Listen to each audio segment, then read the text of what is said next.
Professor Biswas, Shukla ji, Dr. Nandi, and all the assembled audience here. यहाँ पे खड़े रहने का एक ये फ़ायदा है कि शक्लें दिखती हैं और ये भी पता चल जाता है कि कौन स्वेच्छा से यहाँ आया है और कौन नहीं। तो ये जो मेरे बारे में एक लंबी फहरिस्त सुनाई, तो हम कुछ दिन अनूपपुर में रहे, शहडोल में। वहाँ पे सर्कस आता था, तो सर्कस के बाहर एक बड़ा सा बोर्ड होता था कि दिल्ली का शेर आया है, और अंदर गए तो वो अनूपपुर की जो बिल्ली है वो वहाँ बैठी हुई पाई जाती थी। तो एक तरह से ये प्रचार का माध्यम है कि दिल्ली से शेर आया है। आप लोग इसलिए इतना सीरियस मत दिखिए, इतना सीरियस मामला है नहीं। मामला ये है कि हम जिस शहर में रहते हैं उस शहर की हालत क्या है, क्यों हुई, कैसे हुई, उसको हम समझते हैं या नहीं समझते हैं, इतना सा ही है। अभी हम आ रहे थे दिल्ली से, तो एक वीडियो देखने को मिला जिसमें उस्ताद बिस्मिल्लाह खां कहते हैं कि बड़े बुज़ुर्गों का कहना है जो कम बोलता है वो अक्लमंद है।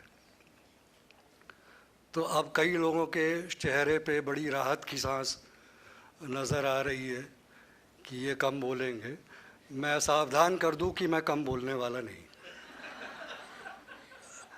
लेकिन समय का बंटवारा होना चाहिए, आधा आप बोलें आधा मैं बोलूं, कुछ वार्तालाप हो, ये ना हो कि विशेषज्ञ का भाषण हो। तो आपकी अनुमति से मैं शुरुआत करता हूं। पता नहीं ये दिख रहा है कि नहीं, ये ज़्यादातर अंग्रेज़ी में है, तो जो लोग मेरी सरल हिंदी को नहीं समझ पाते हैं वो उसको ज़रूर पढ़ लें, अगर दिख रहा हो पीछे तो, और अगर नहीं दिख रहा है तो फिर मैं तो बोल ही रहा हूँ।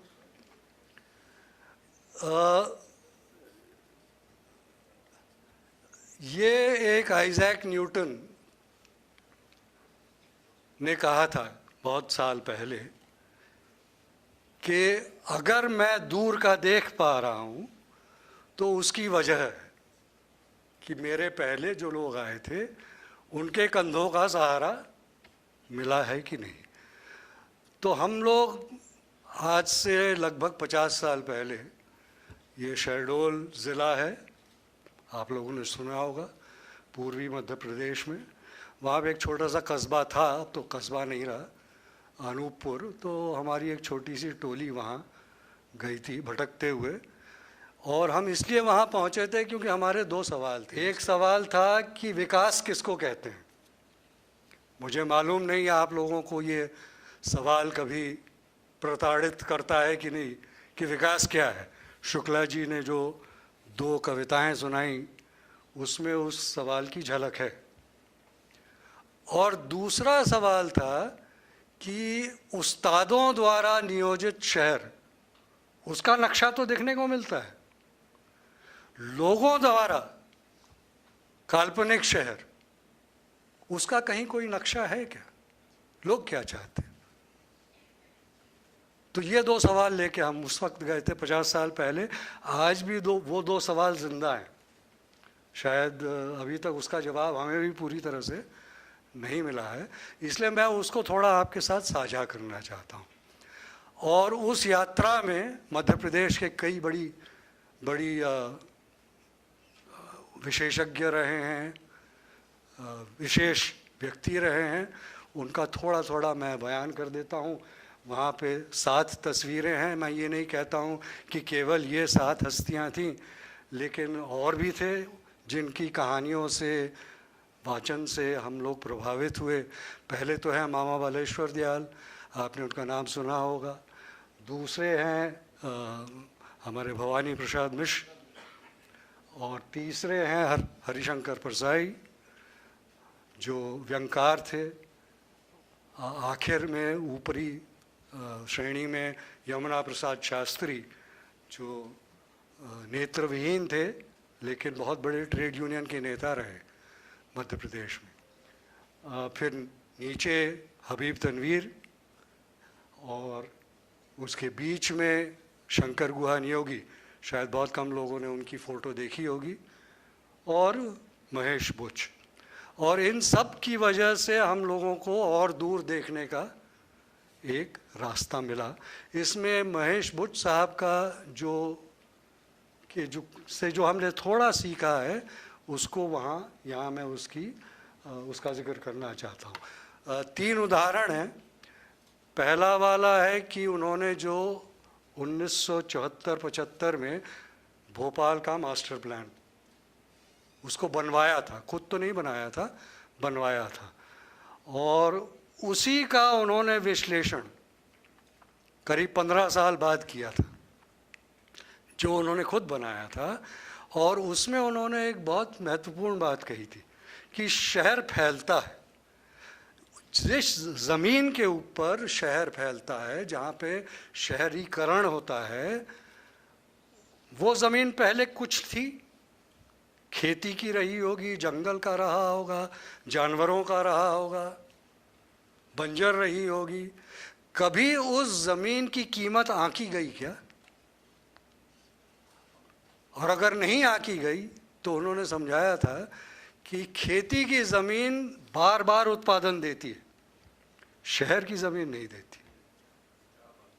एक बार बन गई तो बन गई। तो आप दोनों की तुलना कैसे करोगे? महत्वपूर्ण बात है। इसीलिए मैं श्रेय देता हूं कि उन्होंने ये बात कही थी, उससे हमने सीखा। दूसरा जो है वो उनके लगभग 30-35 साल का जो सरकारी अनुभव रहा, उसमें उन्होंने एक बहुत बेहतरीन पंक्ति लिखी है। वो है कि सरकारी अफसर को बड़ा घमंड होता है कि मैं बहुत जानकार हूं, लेकिन वो भूल जाता है कि उसकी जानकारी कहाँ से आई, और वो वहाँ से आई कि उसको मौका मिला कि अलग अलग तरह के लोगों के साथ मिलने का मौका मिला। उन्होंने जो समझा, उस समझ को परिवर्तित करके मैं घमंडी अफसर बन गया। तो इस घमंड को जब तक अफसर नहीं भूलेगा, तब तक वो अपने सीख को भी अमल नहीं कर पाएगा। तो मुझे लगता है ये भी बहुत महत्वपूर्ण बात है जो उन्होंने करियर के अंत में कहा। और तीसरा है, एक national urban commission, urbanisation commission बनी थी, उसके वो वाइस चेयरमैन थे।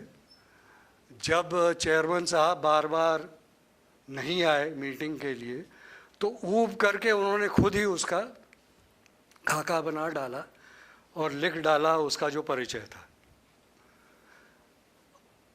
उसको लिखने के बाद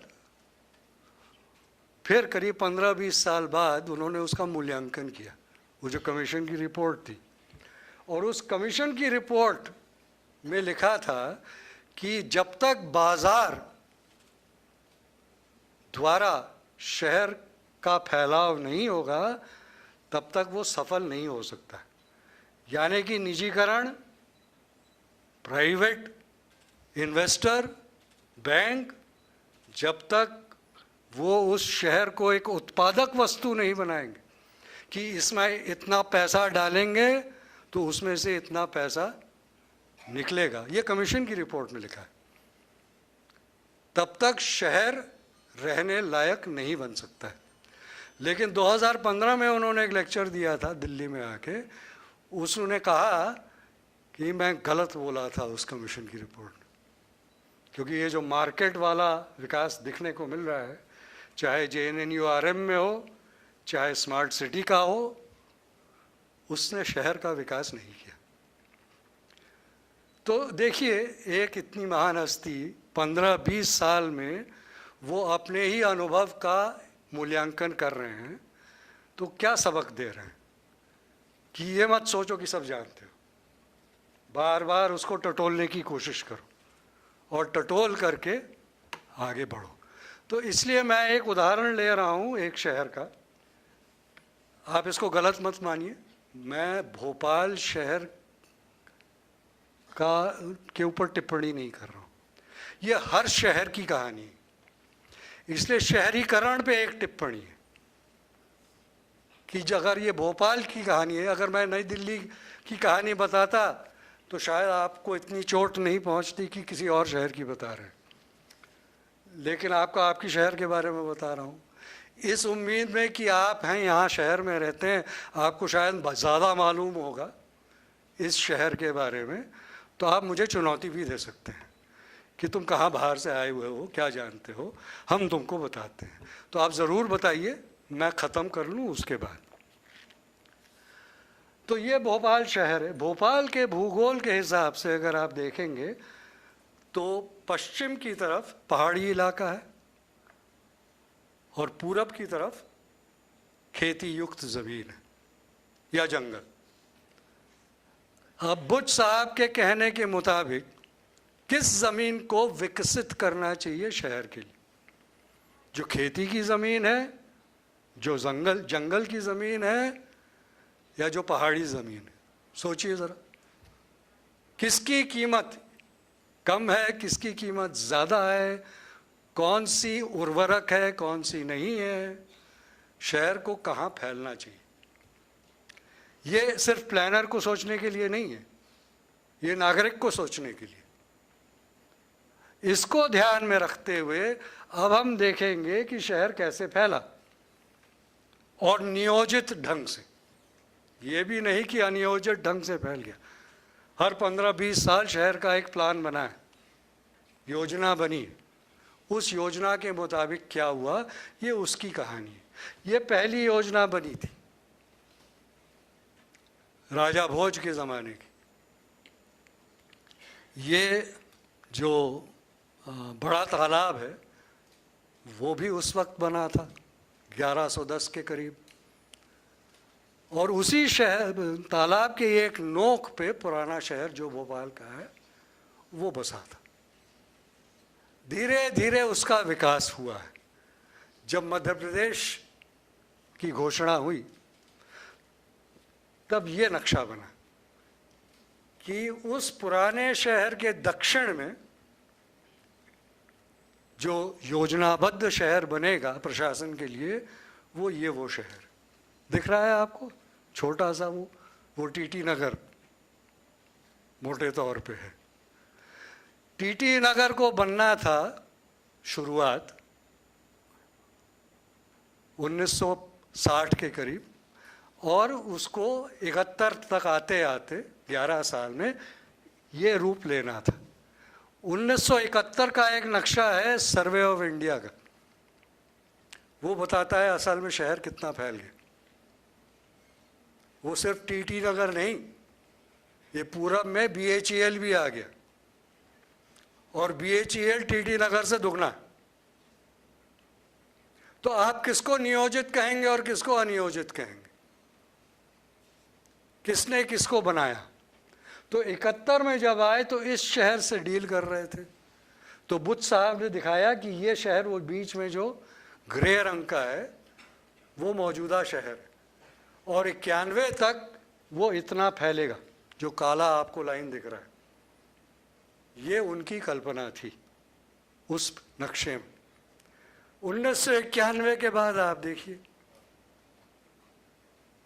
क्या शहर का फैलाव हुआ, किस दिशा में हुआ, कहाँ हुआ। ये 15 साल में बनना था। उसके बाद मूल्यांकन हुआ। आप ध्यान रखिए ये सब उसी स्केल पे है। छोटा शहर जो पुराना शहर है वो अभी भी बीच में आपको दिखेगा, लेकिन शहर का विस्तार होता जा रहा है और ये नियोजित ढंग से हो रहा है। और ये आपका नक्शा है 2031 तक शहर कहाँ कहाँ तक फैलेगा। और हर बार हमको देख सकते हैं, आप बाद में नक्शों को देख सकेंगे कि जो उन्होंने नियोजित ढंग से सोचा था कि 15 साल में होगा, उसके पहले ही शहर बढ़ जाता था। तो योजनाकार को सोचना चाहिए ना कि जो सोचा था वो नहीं हुआ, कुछ और हो गया, तो वो क्यों हुआ, और अगर हम आगे की सोचेंगे तो हम किसके बारे में सोचेंगे। ये बुद्ध साहब का सबक है, वही मैं आपके सामने रख रहा हूँ। अब इसमें किसी भी योजना को बनाने के लिए मैं विधि के ऊपर आपको ले जा रहा हूँ, नियमों के ऊपर। किसी भी नई योजना को बनाने के पहले पुरानी योजनाओं का एक मूल्यांकन करना ज़रूरी है कि पहले क्या हुआ, तभी ना हम सीख पाएंगे। आप सब लोग जो बैठे हुए हो विद्यार्थी, आपको हर साल ये देखना पड़ता है, एक लिखना नहीं पड़ता है इम्तिहान, उसी इम्तिहान के ऊपर फिर सोचते हैं कि अगले साल क्या होगा आपका, है ना, पिछले साल के मार्क्स के ऊपर। और जब आप उत्तीर्ण होगे यूनिवर्सिटी से जब नौकरी के लिए, तब भी आपको वो मार्कशीट लेके जानी पड़ती है। वैसे आजकल वो भी मोल भाव का बन गया है मामला, पढ़ाई का नहीं बना है, लेकिन लेके तो जाना पड़ता है ना। तो इसीलिए होता है रिव्यू, इसका नाम है रिव्यू। रिव्यू में क्या क्या चीज़ें आई वो देख लीजिएगा। ये है 1975 से 1994 के पीरियड में, 20 साल में, जिस ज़मीन का उपयोग होना चाहिए था अलग अलग उपयोगों के लिए, इस्तेमाल के लिए, कितना हो पाया, ये एक रिव्यू किया था। और आप देखेंगे कि लगभग 3/4 ज़मीन का उपयोग हुआ है। अगर कमर्शियल के लिए कहा था कि इतना उपयोगित होगा तो 3/4 हुआ है या 60% हुआ है। अगर रेजिडेंशियल के लिए कहा था कि इतना होगा तो वो लगभग 90% हुआ है। इसका ये मतलब नहीं है कि 90% घर बन गए, इसका मतलब है 90% भूमि का उपयोग हुआ है। लेकिन ये तो देखना चाहिए था ना कि ये उस भूमि पे क्या बना। अगर उसको देखें, ये जो 2005 का प्लान है, हर प्लान में ये आता है, एक छोटी सी तालिका आती है, वो बताती है कि प्रस्तावित क्या था, जो पहला कॉलम है, और उसका स्टेटस क्या है। तो 2005 का जो टारगेट था वो आपको शायद दिख नहीं रहा होगा। सबसे पहला वाला है सब अर्बन सेंटर्स, कि शहर के फैलाव के साथ साथ कुछ केंद्र बनते हैं। बनने थे 4, एक भी नहीं बना। इसी तरह से ट्रांसपोर्ट नगर बनने थे 3 परिवहन के लिए, एक भी नहीं बना। उसके बाद इंडस्ट्रियल एरिया, और ये खास प्रावधान बना था क्योंकि भोपाल में जो गैस लीक हुई थी उससे कुछ अकल आई हुई होगी, तो जितने भी खतरनाक फैक्ट्रियां हैं उनके लिए ये एक इंडस्ट्रियल एरिया बनने वाला था, ये भी नहीं बना। सिर्फ पब्लिक सेमी पब्लिक के लिए एक जो प्रावधान था उसका कुछ हिस्सा बना, कुछ हिस्सा। तो अगर बना ही नहीं या कुछ बना तो योजना में कहीं ना कहीं तो कुछ खामी होगी। कुछ कहते हैं कि नहीं नहीं उसका इम्प्लीमेंटेशन नहीं हुआ, तो इसके लिए भी कोई कारण होगा, क्यों नहीं हुआ भाई। आपके यहाँ शायद भोपाल डेवलपमेंट अथॉरिटी है, आपके यहाँ नगर पालिका है, कई इस प्रकार की इकाइयाँ हैं, उन्होंने काम किया नहीं किया, कुछ तो उसका मूल्यांकन होना चाहिए। और अगर पिछले 10 साल काम नहीं किया तो क्या उम्मीद है कि अगले 10 साल काम करेगी। तो इसका मूल्यांकन, रिव्यू करना बहुत आवश्यक है। और ये चीज, इसका कभी मूल्यांकन नहीं होता है। ये क्या है, ये वो नियम कानून है जो कि योजना वाले नहीं है, लेकिन योजना को प्रभावित करते। जैसे कि इसमें 3 है जो अंडरलाइंड है, और ये 3 कानून है। एक कानून है पट्टा एक्ट, इसका नाम सुना होगा आपने कि सबको पट्टा मिलना चाहिए। दूसरा है 74वां संशोधन, जिसमें था जो जितनी भी नगर पालिकाएं हैं उनको प्लानिंग का हक मिलेगा ताकि अच्छा प्लान बने, ये एक कानून है। और तीसरा कानून जो बिल्कुल नीचे है, बिल्कुल नीचे बीच में है, एमपी मोहल्ला समिति। ये भी कानून बना था कि हर मोहल्ले की समिति बनेगी, मुझे मालूम नहीं भोपाल में हुआ है कि नहीं, इंदौर में कुछ हद तक हुआ है, बाकी शहरों में नहीं हुआ है। लेकिन ये योजना का प्रारूप बनाने में मददगार होते हैं। तो क्या हुआ इनका? और बाकी जितनी है वो योजना से जुड़ी हुई नहीं है और वो कानून भी नहीं है, लेकिन उसको ज़्यादा महत्व दिया गया है। वो क्या है? वो स्कीम्स हैं जो आजकल मिशन, यानी कि आप मिशन में क्या मतलब है? मिशन का मतलब है जान न मान मैं तेरा मेहमान, क्योंकि मेरा मिशन है, मुझको टारगेट जो है बांध के चलना है। और अगर डिक्लेयर हो गया कि मध्य प्रदेश स्कूलों में हमारा मिशन है कि 75% बच्चे पास हों, तो 75% तो पास होंगे ही किसी भी तरीके से। तो ये मिशन मोड पे काम करता है और ये सारे वो मिशन है और इनको प्राथमिकता दी जाती है। इनका मूल्यांकन कभी नहीं होता है योजना बनाने के वक्त। दूसरा है कुछ सर्वे का काम करना पड़ता है। सर्वे मतलब क्या हुआ था, क्या मानक बना सकते हैं। मानक मतलब आप सर्वे करके पता करते हैं कि कितने लोग क्या इस्तेमाल कर रहे हैं, कहाँ तक कर रहे हैं। जितने ज़्यादा लोग उसको इस्तेमाल करेंगे उतना आपको प्राथमिकता देनी पड़ेगी योजना में। मिसाल के तौर पे 1966 का जो सर्वे हुआ था 66 में, उसमें अगर देखें आप आंकड़े कि लोग किस वाहन को इस्तेमाल करते हैं, तो जिस वाहन का सबसे ज़्यादा इस्तेमाल होगा उसी के हिसाब से प्लान बनना चाहिए, क्योंकि उसके लिए जगह मिलनी चाहिए। तो इन्होंने 3 का सर्वे किया। एक तो गाड़ियों का, प्राइवेट कार, दूसरा ट्रक का जो माल ले जाते हैं, और तीसरा आखिर में जो है उस वक्त घोड़े, टांगों के खच्चर घोड़े होते थे, उनका सर्वे किया। और बीच में पैदल चलने वालों का जो लाल में है वो सर्वे। सबसे बड़ी संख्या आप देखेंगे उस वक्त किसकी थी? पैदल चलने वालों। आज तक एक ढंग का पेवमेंट पैदल चलने वालों के लिए भोपाल शहर में वो 1966 से लेकर आज तक नहीं बना है, और न ही कभी साइकिल वालों का सर्वे हुआ है। तो इसका क्या मतलब हुआ? आप सोचिए, योजना बनाने के लिए अगर इस आंकड़े को आप माने, सबसे ज़्यादा रोजगार उन छोटी फैक्ट्रियों में जहाँ 1 से 10 लोग या 5 लोग कार्यरत हैं।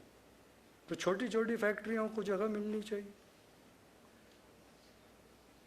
लेकिन सबसे ज़्यादा निशाना उन्हीं के ऊपर है कि इनको बंद किया जाए। स्मार्ट सिटी में आपको छोटे इंडस्ट्री के लिए कोई जगह नहीं मिलेगी, क्योंकि ये बाय डेफिनेशन स्मार्ट नहीं है।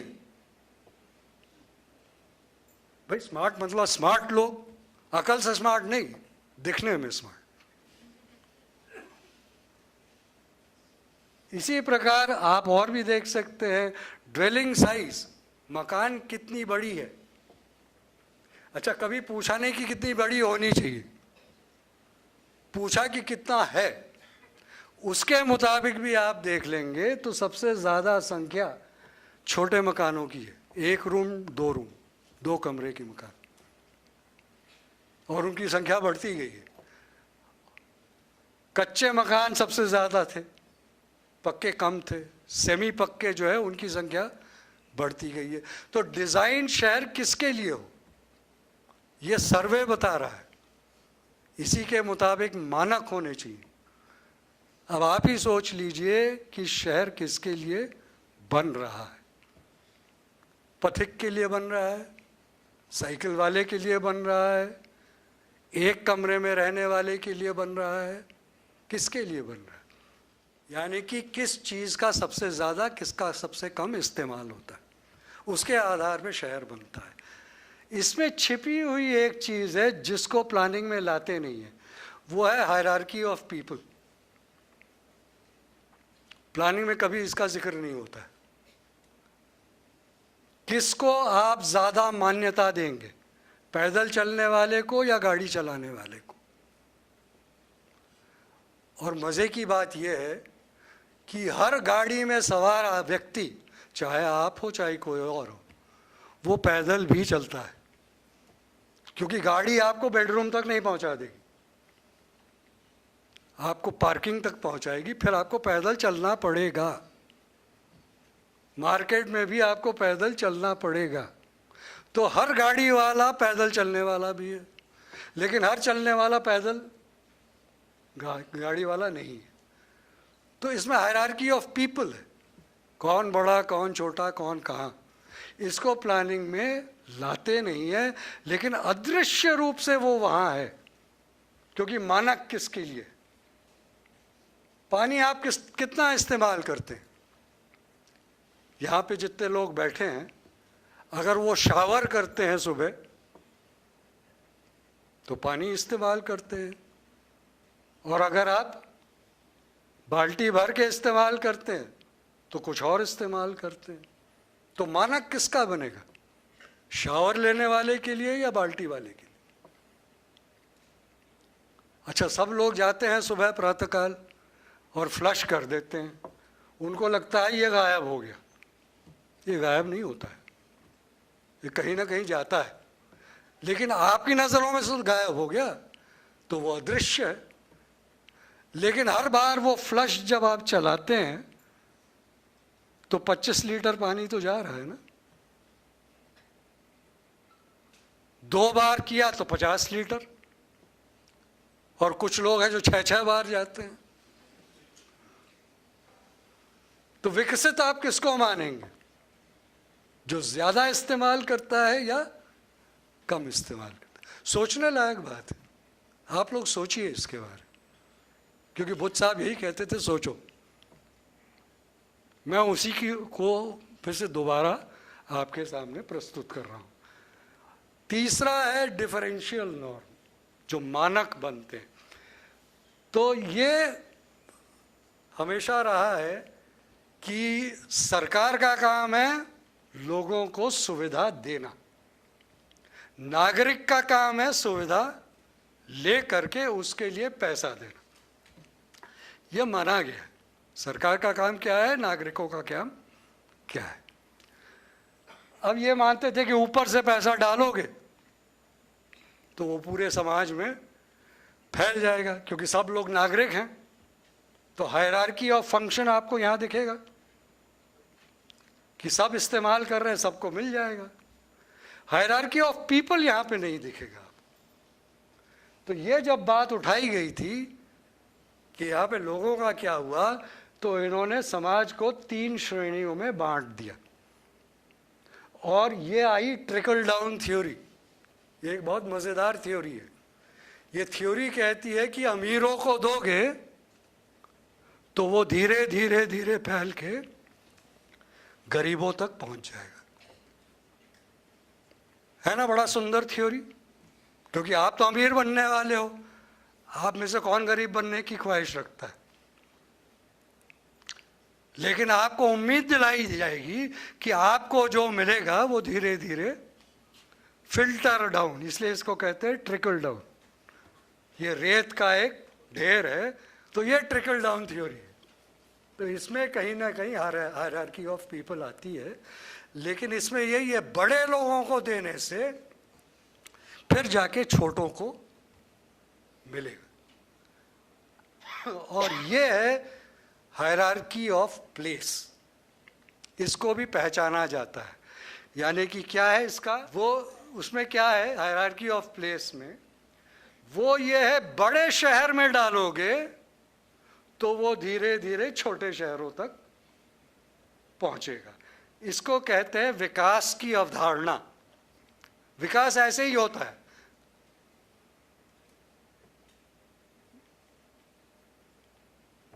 ये इस तरह से विकास फैलता है। एक बीच में नोड होता है, नोड से विकास की तरंगे फैलती हैं। जैसे कि अगर तालाब में एक पत्थर फेंक दो तो तरंगे फैलने लगेंगी, उसी तरह से एक जगह पे पैसा फेंक दो तो वो तरंगे दूर दूर तक फैलेंगी। लेकिन आप लोग तो उधर परिधि में नहीं रहना चाहते हो, आप तो वहीं आना चाहते हो ना जहाँ पे कोई पत्थर फेंक रहा है। लेकिन विश्वास ये है कि आपके यहाँ आने से विकास होगा। थ्योरी अच्छी है ना, मज़ेदार थ्योरी, कितनी आकर्षक है बताइए। अच्छा, ये भोपाल में अगर डालेंगे तो वो विदिशा, सागर, रायसेन, हर तरफ विकास होगा। तो भोपाल को स्मार्ट बना देंगे तो वही स्मार्टनेस इंदौर तक तो नहीं पहुंचेगा, क्योंकि इंदौर पहले से ही स्मार्ट है, वहां पे पहले ही पत्थर फेंक चुके। तो दोनों तरंगे जब आके टकराएंगी तो आपको पता चलेगा कि वहां पे क्या हो रहा है। यह है पैटर्न कि आप बड़े शहर में डालो, बड़े वर्गों के सामने, बड़े वर्गों से वो नीचे वो फिल्टर ट्रिकल डाउन करेगा और फिर वहाँ से दूसरे शहरों में जाएगा और दूसरे शहरों में भी वो ट्रिकल डाउन करेगा। ये मोटे तौर पे विकास की थ्योरी है और इसी के आधार पे शहर की प्लानिंग होती है। Hierarchy of function, hierarchy of place, और उसमें छुपा हुआ है हायरार्की ऑफ पीपल। और इसी तरह से प्लानिंग होती है। ये मेरे ख्याल से बात आपको समझ में आ गई होगी सरल ढंग से। अब इसमें हमने सवाल पूछना शुरू किया कि ऊपर से ये पैसा आता कहाँ से। पूरी तस्वीर क्लियर नहीं है जब तक आप ये ना पूछोगे कि वो ऊपर पैसा आया कहाँ से। और हमारी थ्योरी है कि वो जो ट्रिकल डाउन करके गया था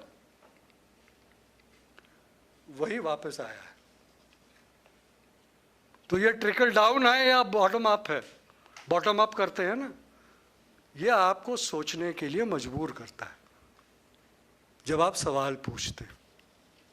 और जो ऊपर आता है वो फिर कुछ तो निवेशक ले जाता है, जिसने पैसा डाला है उसको मुनाफा चाहिए, और कुछ वापस शहर में आता है, वो फिर वही बड़े लोगों के पास आता है, फिर वहाँ से फिल्टर डाउन करके, ट्रिकल डाउन करके फिर वो बॉटम अप से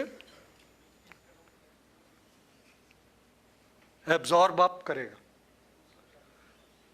अब हम उसका एक विकल्प आपके सामने रखना चाहते हैं।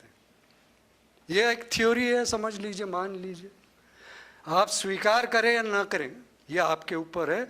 सोचने के लिए कुछ मसाला आपके सामने छोड़ रहा हूँ, और वो ये है कि ये भोपाल के शहर में जो पीले पीले आकार दिख रहे हैं वो है भोपाल के, जिनको कहते हैं मलिन बस्ती। बस्ती नहीं, मलिन बस्ती। मलिन बस्ती मतलब गंदगी वहाँ है, आपके घरों में नहीं है। तो इसलिए अगर वो आपकी थ्योरी सही है तो आपके घरों में सफाई की ज़रूरत नहीं है, क्योंकि आपके यहाँ तो मल ही नहीं। मल होता तभी ना मलिन बस्ती कहलाती। तो जिसके यहाँ मल है वो मलिन बस्ती है। इस मलिन बस्ती में असल में क्यों वो मलिन है? क्योंकि वहाँ पे शहर का लेबर रहता है जो शहर को साफ रखता है, तो उसको साफ रखने के लिए लेबर चाहिए। हम कह रहे हैं शायद एक लेबर यूज प्लान की ज़रूरत है। इतने दिनों लैंड यूज प्लान की बात हुई, शायद एक लेबर यूज प्लान की ज़रूरत है। लेबर यूज प्लान मतलब क्या? इन बस्तियों के इर्द गिर्द आप 1 किलोमीटर के व्यास का, अर्ध व्यास का एक सर्कल बना दीजिए। इसका मतलब है लेबर पैदल जा सकती है। 1 किलोमीटर का फासला माना जाता है कि पैदल चलने में गर्मी में भी दिक्कत नहीं होगी। अगर आपने इस बस्ती को शहर की परिधि में कर दी, लेबर फिर चल के नहीं आ सकता, फिर लेबर को बस की ज़रूरत होगी या लेबर को शेयर्ड ऑटो की ज़रूरत होगी। तो आप एनर्जी यूज़ बढ़ाएंगे कि नहीं बढ़ाएंगे? तो इस प्लानिंग एरिया, इसको हम प्रस्ताव रख रहा हूँ बस्ती के इर्द गिर्द उसको एक किलोमीटर का प्लानिंग एरिया बना दे। 74वें संशोधन के मुताबिक उस प्लानिंग एरिया की प्लानिंग वो बस्ती करे। काम कहाँ होगा, पानी कहाँ से आएगा, मल कहाँ जाएगा, पैदल चलने वाले के लिए, साइकिल चलने वाले के लिए सड़क कहाँ होगी, कहाँ पे गाड़ियों को रोका जाएगा, कहाँ पे बगीचा बनेगा, कहाँ पे बच्चों के खेलने के लिए पार्क बनेगा, स्कूल कहाँ बनेगी, उनको तय करने का हक है 74वें संशोधन में। तो क्यों नहीं उस हक का इस्तेमाल करने देते? और अगर ये करेंगे तो उसके फायदे देखिए, हर चीज में फायदा है उन लोगों के लिए। और अगर उनके लिए फायदा है तो अगर आप पैदल चल के शॉपिंग कर सकते हैं तो आपको भी दिक्कत नहीं होनी चाहिए। अगर पैदल चल के आपका बच्चा स्कूल जा सकता है तो आपको भी दिक्कत नहीं होनी चाहिए। सोचिए जरा, शहर कैसे होना चाहिए। और इन्हीं बातों को लेके एक आखिरी सवाल पे कि क्या गरीब लोग सही में शहर की प्लानिंग कर सकते हैं, उसके कई उदाहरण हैं। मैं आपके सामने 2 उदाहरण रख देता हूं और उसके बाद मैं समाप्त कर देता हूं। एक उदाहरण है, एक बम्बई की बस्ती में हम काम कर रहे थे। तो जैसे कि अक्सर होता है, मध्यम वर्ग का आदमी जब मलिन बस्ती में जाता है तो उसको सबसे पहले अपनी नाक बंद करनी पड़ती। क्यों? हमको आदत नहीं है सूंघने की। अपने ही टट्टी को नहीं सूंघ पाते तो दूसरों का क्या सूंघें। और चूंकि नहीं है, सबसे पहले हम जाके सोचते हैं यहाँ पे सफाई की जरूरत। तो हमको भी यही लगा, ताज़ा ताज़ा इंजीनियर थे, कि इंजीनियरिंग का प्रॉब्लम है, बनाओ शौचालय। ये स्वच्छ भारत के 40 साल पहले की बात मैं बता रहा हूँ। बनाया शौचालय। जब वो शौचालय बना रहे थे तो महिलाएं गुजर रही थी, उन्होंने देखा ये गड्ढा खोद रहे हैं। पूछे क्यों खोद रहे हो? हमने कहा कि ये टट्टी करने के लिए। बोले गड्ढे में टट्टी करते हैं? अच्छा। फिर कुछ दिन बाद देखा कि उसके ऊपर सीमेंट का प्लेटफॉर्म बन रहा है। तो बोले गड्ढे का क्या हुआ? तो हमने कहा इसी में करना पड़ेगा। तो बोले तो इस छेद में करना पड़ेगा। कहाँ? फिर उसमें वो पैन भरा, पैन का छेद और छोटा। बोले निशाना तुम लोग और साधते जा रहे हो।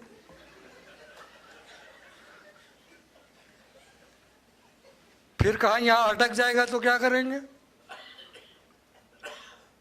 तो हमने कहा भी पानी। बोले पानी कहाँ से आएगा? बस्ती में पीने का पानी नहीं है, इसके लिए पानी कौन देगा? फिर आखिर में उन्होंने पूछा अच्छा ये कमरा भी बन गया। हमने तो पहली बार सुना है कि कमरे के अंदर टट्टी करते हैं। हमारा कमरा तो रहने के लिए, कमरा भी बन गया, बल्ब भी लग गई, बिजली कहाँ है ये नहीं मालूम। लेकिन एक बहुत मार्के का सवाल पूछा उन्होंने पूछा ये टट्टी जाएगी कहाँ? इसको तो कहीं ना कहीं जाना है ना। तो हमने कहा बगल में सड़क के एक सीवर लाइन है, उसमें ये जोड़ दें। अब 1970 की बात है, उसमें गरीब लोग पूछे सीवर क्या होता है? तो हमने समझाया। बोले अच्छा गटर की बात कर रहे हो? गटर बोलो ना। हाँ गटर में जाएगा। और गटर से कहाँ जाएगा? समंदर में जाएगा। तो बोले समुंदर गंदा नहीं होगा? हमने कहा ये तो बात सही है। तो उन्होंने कहा तुम लोगों ने अपने सोच के मुताबिक किया है, हमारे सोच के मुताबिक आओ। वो हमको बस्ती के पीछे ले गए, बिल्कुल आखिर में। वहाँ पे एक छोटा सा प्लॉट था। उन्होंने कहा ये हमारे हगने की जगह है। पहली बात। दूसरी बात, ये पूरी बस्ती से सुरक्षित है, महिलाएं यहाँ पे आराम से जा सकती। तुम लोगों ने शौचालय बनाया है सड़क के बगल में, सारे मवाली गुंडे वहीं पे इकट्ठा होते। ये शौचालय बनाने की जगह नहीं है, ये सुरक्षित है। हर बस्ती के आदमी का नजर है कि कौन जा रहा है कौन नहीं जा रहा है, सुरक्षित है। इसको थ्योरी में कहते हैं eyes on the road. CCTV नहीं, आईज। फिर उन्होंने कहा सफाई की बात करते हो, तुम्हारा सीवर है, हमारा सूअर है। और वो साइकिल पूरा हो गया। सूअर को बाद लोग खाते भी हैं। तो उनका एक, अब उनकी तकनीकी समस्या उन्होंने हमारे सामने रखी, वो मैं आपके सामने रख देता हूं। वो कहते जैसे ही हम जाते तो सूअर भी आ जाता है, कि उसके खाने का टाइम आ गया। अब कौन सी ऐसी व्यवस्था हो जिसमें हम भी रह सके, सूअर भी रह सका? तकनीकी उपाय बताओ। और यहाँ पे जो आर्किटेक्चर, इंजीनियरिंग वगैरह के स्टूडेंट हैं, वो इसके ऊपर सोचे। ये तकनीकी समस्या है, इसका हल क्या है? लोग प्लान कर सकते हैं, अपने हिसाब से करते हैं। एक दूसरा उदाहरण देके मैं समाप्त करता हूँ, वो और भी मज़ेदार उदाहरण। वो एक खदान का एरिया है, वहाँ पर टाउनशिप बनी हुई है। वहाँ जो मज़दूर हैं उनके बच्चे हैं। उन्होंने कहा हमारे यहाँ बीमारी, पेट की बीमारी बहुत होती है, क्या किया जाए? तो हमने कहा कि अगर बीमारी है तो पहले बीमारी की जड़ पकड़ो। कहाँ से आती बीमारी? पेट की बीमारी का मतलब है कहीं ना कहीं पानी गंदा है, आम बात है। तो बोले कैसे पता करें? तो कहा कि पानी का सोर्स बताओ, कहाँ से पानी आ रहा है। उन्होंने कहा कैसे करें? हमने कहा सर्वे कर लो। ये बात उनको भागी। उन्होंने कहा कि घर घर जाके हम सवाल पूछ सकते कि पानी कहाँ से है। तो 300 का घर का उन्होंने सर्वे किया। 1000 घर थे, 300 का उन्होंने सर्वे कर दिया। हर तीसरे घर पूछा कि क्या क्या बीमारियां हुई हैं पिछले 1 महीने में, कितनी बीमारी हुई है, पानी का स्रोत का है। पता चला कि जो कुएं से पानी पी रहे थे उनको बीमारी नहीं थी।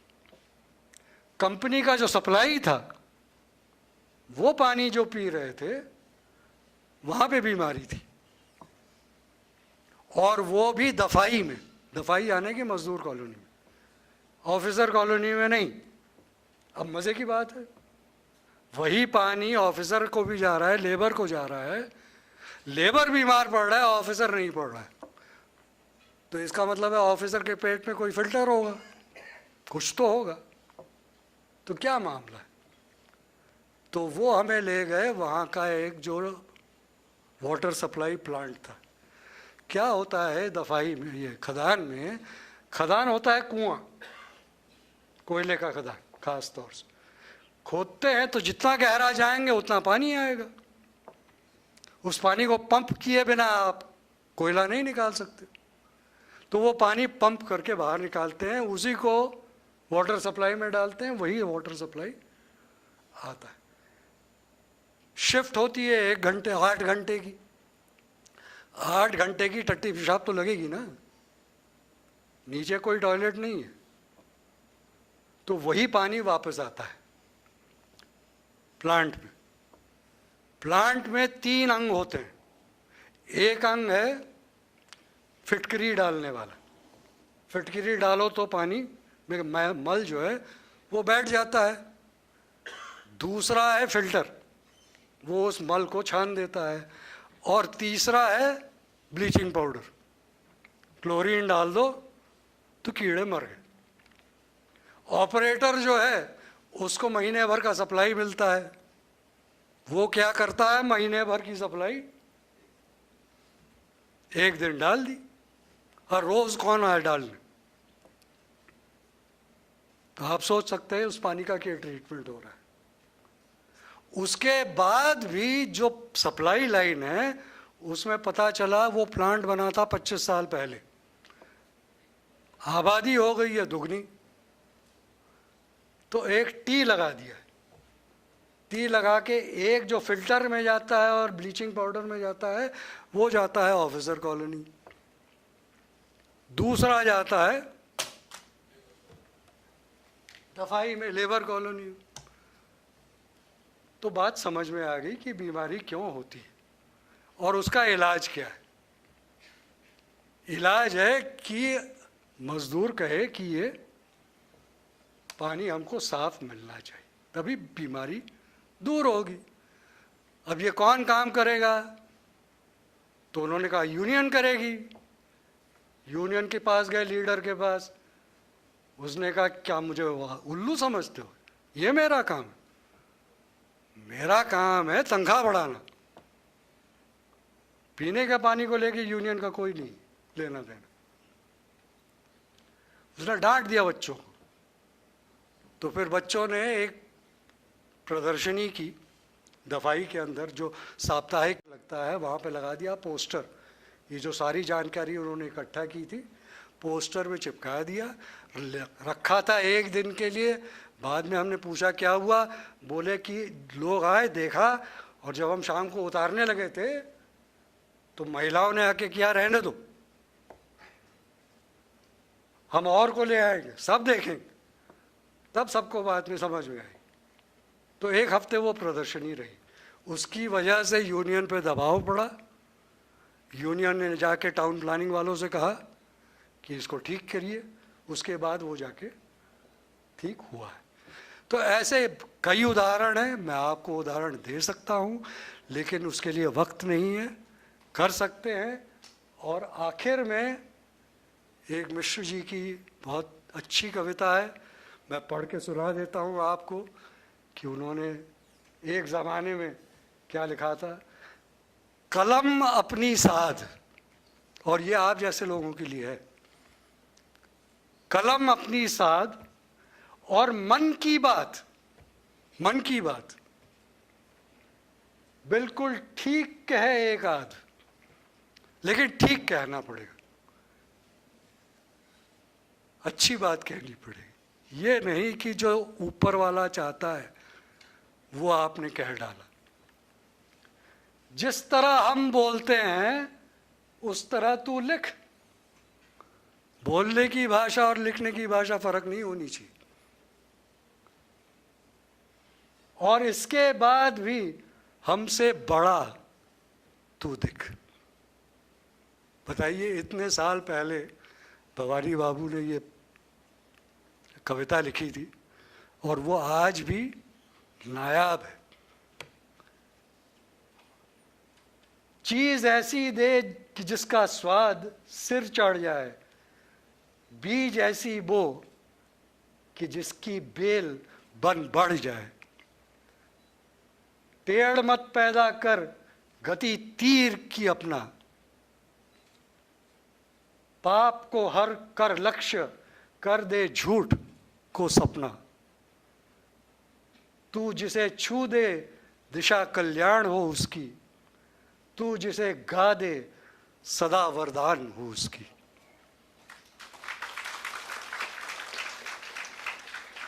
मेरा वक्त समाप्त हो गया, अब आप लोगों का वक्त है।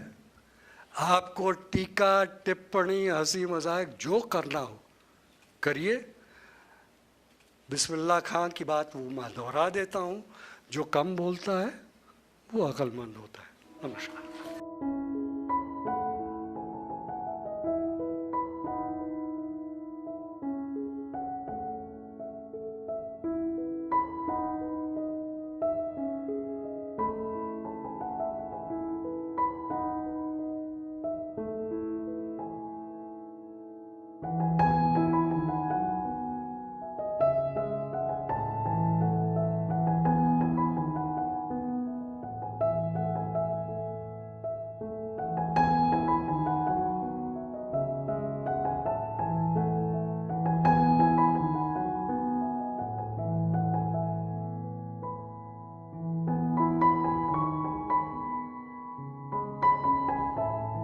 पहली टिप्पणी तो ये है कि आपने बहुत अच्छे सवाल किए हैं।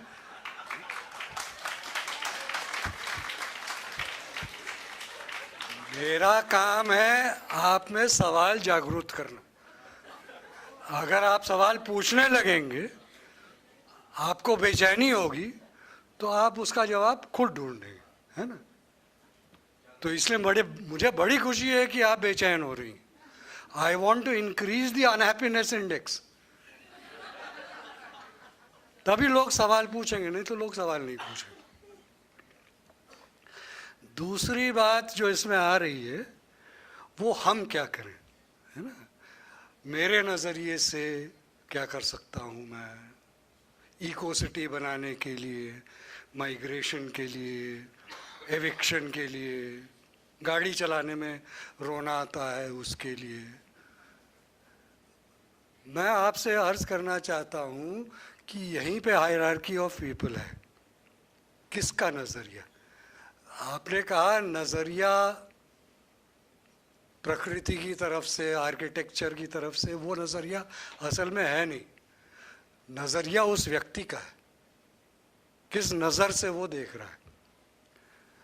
एक ही चीज़ को दो अलग अलग तबकों के लोग अलग अलग नज़रिए से देखेंगे।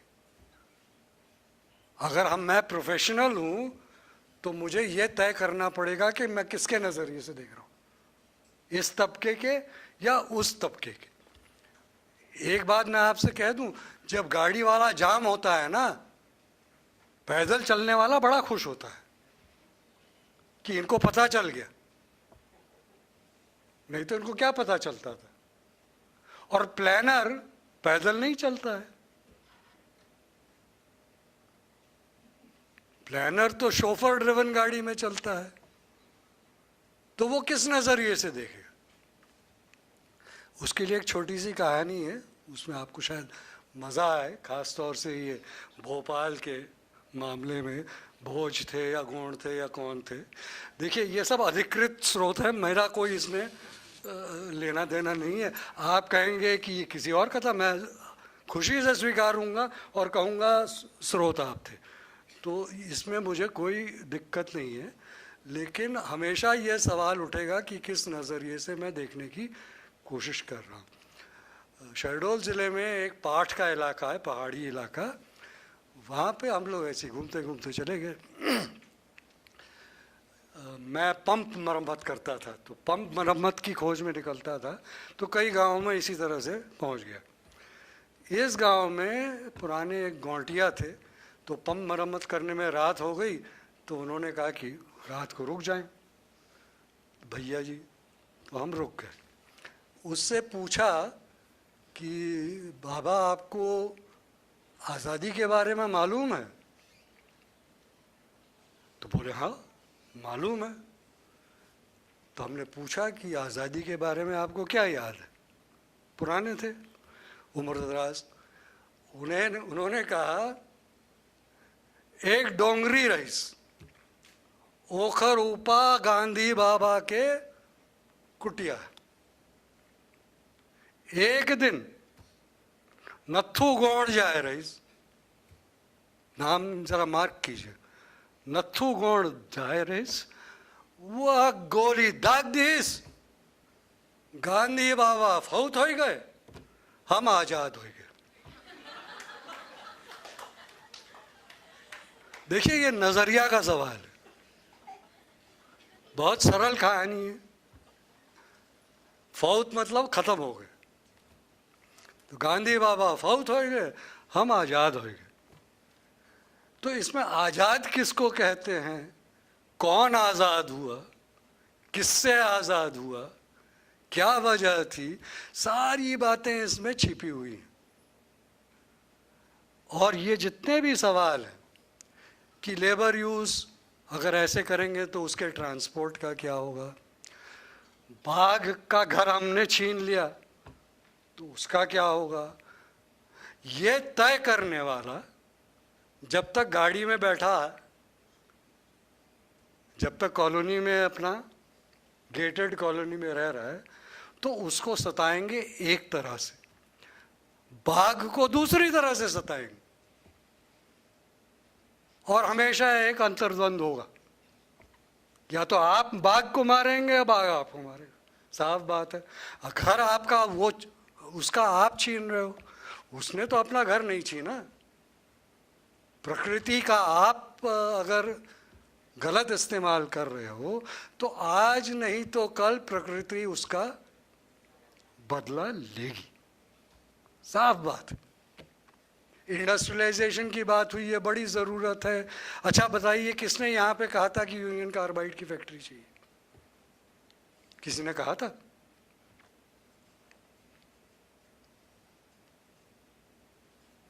खतरनाक जहर बनाने वाली फैक्ट्री कौन चाहता है? बन गई। खुश कौन था? कार्बाइड। खूब पैसे बने। तो नजरिए का सवाल। और मैं बार बार इसी बात को आपके सामने रख रहा हूं कि जब भी आप अपना प्रोफेशनल काम करेंगे, चाहे आर्किटेक्ट के रूप में, चाहे मैनेजमेंट के रूप में, चाहे इंजीनियर के रूप में, आपको ये सवाल का सामना करना पड़ेगा, आप किसके लिए काम कर रहे हो और क्यों काम कर रहे हो। ये सताएगा। और मैं पूरी उम्मीद है मुझे कि ये सवाल आपको आजीवन सताता रहे, तभी आप इसका कुछ जवाब ढूंढ पाएंगे। और माइग्रेशन की बात, ये भी बहुत मज़े की बात है, इससे मैं समाप्त करता हूँ। माइग्रेशन को किस नज़रिए से देखा जाता है? माइग्रेंट के नज़रिए से या प्लानर के नज़रिए से? प्लानर के नज़रिए से देखेंगे तो 1990 में प्लानिंग कमीशन की एक स्टडी है, 90, जब ग्लोबलाइजेशन शुरुआत हुई। उस स्टडी में लिखा है कि जब एक कारीगर को आप गांव से शहर में लाते हो, उस कारीगर की उत्पादकता, प्रोडक्टिविटी 4 गुना बढ़ जाती, 4 गुना। ये नहीं कहा था कि उसका वेतन 4 गुना बढ़ जाता है, प्रोडक्टिविटी 4 गुना बढ़ जाती। तो माइग्रेशन तो होगा ही अगर इस नज़रिए से देखोगे। रिवर्स माइग्रेशन असल में उनका नज़रिया नहीं है, रिवर्स माइग्रेशन माइग्रेंट का नज़रिया है। वो बोला कि ये जगह रहने लायक नहीं है, आपको मैं प्रणाम करता हूँ, मैं 1000 किलोमीटर चलने को तैयार हूँ, लेकिन मैं यहाँ नहीं रहूँगा। ये उसका फैसला है। तो आप किसके नज़रिए से माइग्रेशन को देख रहे हैं, ये आपके लिए सवाल होना चाहिए। उम्मीद है कि इस छोटे से, अब मुझे ये नई बात सीखने को मिली कि ये राजा भोज कौन थे, तो इसका भी अब मैं अगले बात में इसका उपयोग करूँगा। तो मुझे उम्मीद है कि आप लोग ये सवाल पूछते रहेंगे, और कृपा करके आप वीसी साहब से भी पूछा करें तो बड़ी मेहरबानी होगी। वो मेरे ख्याल से सवाल का सामना करने के लिए तैयार है। बहुत बहुत शुक्रिया।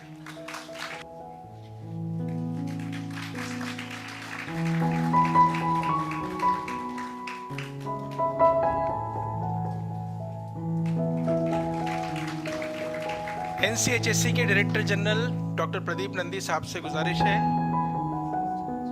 कि वो हमारे दोनों अतिथियों को बुश साहब की पुस्तकें भेंट करें।